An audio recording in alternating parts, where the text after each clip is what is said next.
ये बलूचिस्तान के साहिली शहर पसनी में हाल ही में फंक्शनल होने वाली पाक ओमान 50 बेडेड हॉस्पिटल है।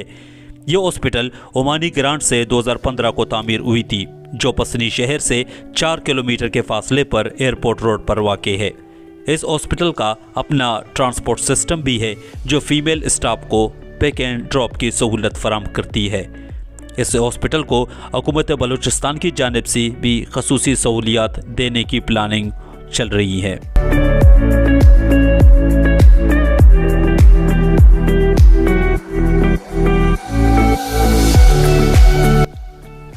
हॉस्पिटल के 2 मेन गेट्स हैं, जहां पर हॉस्पिटल की अपनी सिक्योरिटी के अलावा लेविस फोर्स के जवान भी तैनात हैं। पसनी शहर के तमाम दही इलाकों से ताल्लुक़ रखने वाले मरीज़ भी इस हॉस्पिटल का रुख कर रहे हैं और रोज़ाना की बुनियाद पर 300 के करीब मरीज़ इस हॉस्पिटल में अपना चेकअप कराने आ रहे हैं, जिनमें ख़वातीन और बच्चों की भी बड़ी तादाद शामिल है। ये पाक ओमान 50 बेडेड हॉस्पिटल पसनी है। ये ओमानी ग्रांट है। ये बिल्डिंग 2015 में कंप्लीट हुआ था और 2015 के बाद बिल्डिंग कंप्लीट हुआ था, लेकिन हॉस्पिटल फंक्शनल नहीं हो सका था। इस पे हेल्थ डिपार्टमेंट ने 2021 में एक एक्ट पास किया, इस हॉस्पिटल को ऑटोनॉमस बॉडी बना लिया है। एक ख़ुद मुख्तार ये इदारा है हॉस्पिटल, जो बोर्ड ऑफ गवर्नर के थ्रू रन करता है। बोर्ड ऑफ गवर्नर के चेयरमैन सेक्रेटरी हेल्थ हैं और इसके सेक्रेटरी जो हॉस्पिटल का CEO होगा उसका मेंबर और सेक्रेटरी होगा। 2 लोकल मेंबर हैं जो यहाँ पे कम्युनिटी को रिप्रेजेंट करते हैं। बाकी हमारे जो दूसरे मेंबर्स हैं हेल्थ डिपार्टमेंट से हैं, फाइनेंस डिपार्टमेंट से हैं, DC ग्वादर बोर्ड के मेंबर हैं।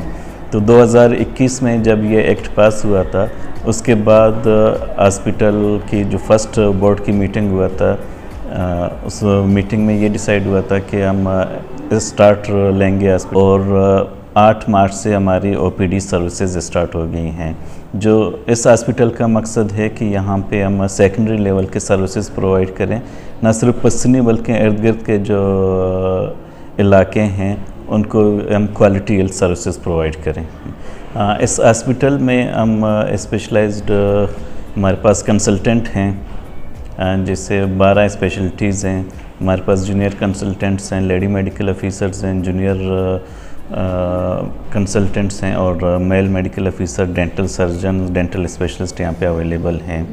हमने स्टार्ट लिया क्योंकि ये एक हॉस्पिटल जब आप स्टार्ट लेते हैं तो फेज़ वाइज हमने OPD से स्टार्ट ली है और उसके बाद आहिस्ता आहिस्ता फिर हम इसको फर्दर हम एक्सपेंशन हमारे होगा और इसमें हम इमरजेंसी सर्विसेज इंशाल्लाह जल्द स्टार्ट होंगे और हमारे जो सर्जरीज़ हैं, माइनर सर्जरी स्टार्ट हो गई हैं और इंशाल्लाह जल्द ही हम यहाँ पे मेजर सर्जरीज़ भी स्टार्ट होंगे। लेबर रूम हमारा इंशाल्लाह स्टार्ट होगा। लेकिन जो सहूलतें हमें चाहिए, जिस लेबर रूम के अवेलेबल होगा, तो साथ साथ में ऐसी केसेस भी आ सकते हैं जिनमें सर्जरी की ज़रूरत होती है, सिज़ेरियन सेक्शन की, तो हमें गायनी OT की ज़रूरत होगी। उसके लिए हम गवर्नमेंट ऑफ बलूचिस्तान से हमने रिक्वेस्ट की है कि हमें OT फंक्शनल करें और उसके अलावा हम दूसरे जो इदारे हैं जैसे UNFPA, WHO, उनको भी हमने लेटर लिखा है कि आप हमें इस्टेब्लिश करके दे दें। हमारे पास ह्यूमन रिसोर्स बलूचिस्तान में सबसे बड़ा मसला है कि जो पेरिफेरी में जितने भी हॉस्पिटल्स हैं वहाँ पे ह्यूमन रिसोर्स अवेलेबल नहीं है।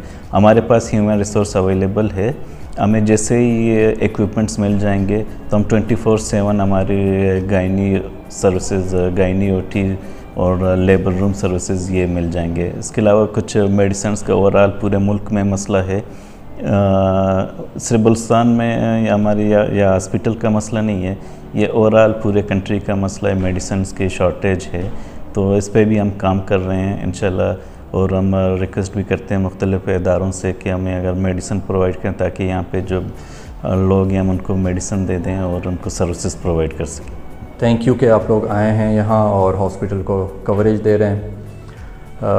मैं बेसिकली यहाँ as office superintendent admin and HR काम कर रहा हूँ। अली हसन मेरा नाम है। कोई भी ऑर्गेनाइजेशन हो, कोई भी चीज़ हो, जब वो स्टार्ट होता है तो स्टार्ट बेसिकली उसका बहुत ही ज़्यादा हार्ड होता है। तो इसी तरीके से हमने भी एक स्टार्ट ली है और हमने अपनी पूरी एफ़र्ट इस हॉस्पिटल में लगाई है। और गवर्नमेंट ऑफ बलूचिस्तान, ख़ासकर आप हमारे जो MPA हैं मीर हमल कलमती साहब, और हमारे लोकल जो पॉलिटिशियंस हैं उनकी भी बहुत एफ़र्ट्स हैं इसमें। तो जो भी चीज़ स्टार्ट हम करें, स्टार्टिंग में हमें दुश्वारी है, हमें डिफ़िकल्टीज़, हमारे पास बहुत सारे ऑब्स्टिकल्स आ जाते हैं, लेकिन हम पुरज़म हैं कि हॉस्पिटल को हम इस तरह इंशाल्लाह बनाएंगे कि ख़ासकर हमारे गांव देहात के लोग और पसनी सिटी के लोग कम से कम अपने जो बेसिक हेल्थ से जो मसाइल हैं उनके लिए कम से कम गवादर या तुरबत का रुख ना करें। हमारी कोशिश यही है कि सारे जितने भी मसाइल हैं छोटे छोटे उसके हम यहाँ रिज़ॉल्व करें। जैसे कि आपका लेट सपोज़ के डिलीवरी है और एक्सीडेंट्स वगैरह होते हैं। हमारे एक्सीडेंट, छोटे छोटे एक्सीडेंट्स के लिए भी लोग या गवादर का रुख करते हैं या तुरबत का रुख करते हैं। तो हम कोशिश हमारी ये है कि इस तरह की चीज़ें हम इधर ही रिज़ॉल्व करें अपने लोगों की। लेकिन अल्हम्दुलिल्लाह हमारे पास जो है ना, हमारे पास क्वालिफाइड डॉक्टर्स हैं। कोई अगर मुल्तान से आ रहा है, कोई इस्लामाबाद से आ रहा है, कोई कराची से आ रहा है, और इनकी अगर हम एक्सपीरियंस की बात करें तो अच्छा खासा एक्सपीरियंस है। किसी का 20 साल का है, किसी के 25 साल का, किसी के 10 साल का, किसी के 8 साल। मतलब विदाउट एक्सपीरियंस हमारे पास एक डॉक्टर भी नहीं है जो मतलब न्यूली उन्होंने अपने जो डिग्रियां हैं वो कंप्लीट करके आए हैं। इस तरह का कोई डॉक्टर हमारे पास नहीं है, सारे एक्सपीरियंस हैं। रही बात OPD की और रही बात लोगों के जो रश का, वो भी बड़ा पॉजिटिव, लोगों की तरफ भी बड़ा पॉजिटिव वो हमारे रिमार्क्स आ रहे हैं। गो के डेफिशिएंसीज़ हैं, डेफिशिएंसीज़ हर जगह होती हैं। आप आगा खान हॉस्पिटल में जाएं या लियाकत हॉस्पिटल, जिसको हम पाकिस्तान का एक स्टैंडर्ड कहते हैं, वहाँ भी डेफिशिएंसीज़ हैं, हमारे पास भी डेफिशिएंसीज़ हैं। लेकिन with the passage of time हम उस डेफिशिएंसीज़ को ओवरकम कर रहे हैं। पाक ओमान हॉस्पिटल अपनी स्ट्रक्चर के लिहाज से ज़िला गवादर की एक बड़ी हॉस्पिटल कही जा सकती है, मगर यहाँ पर अब भी बहुत काम होना बाकी है। क्या यह हॉस्पिटल आगे जाकर यहाँ के मरीज़ों को आला और मुफ्त तिब्बी सहूलियात फराम करती रहेगी? क्या यह हॉस्पिटल उन अहदाफ को अचीव करेगी जिस मकसद के लिए इसे तामीर किया गया है?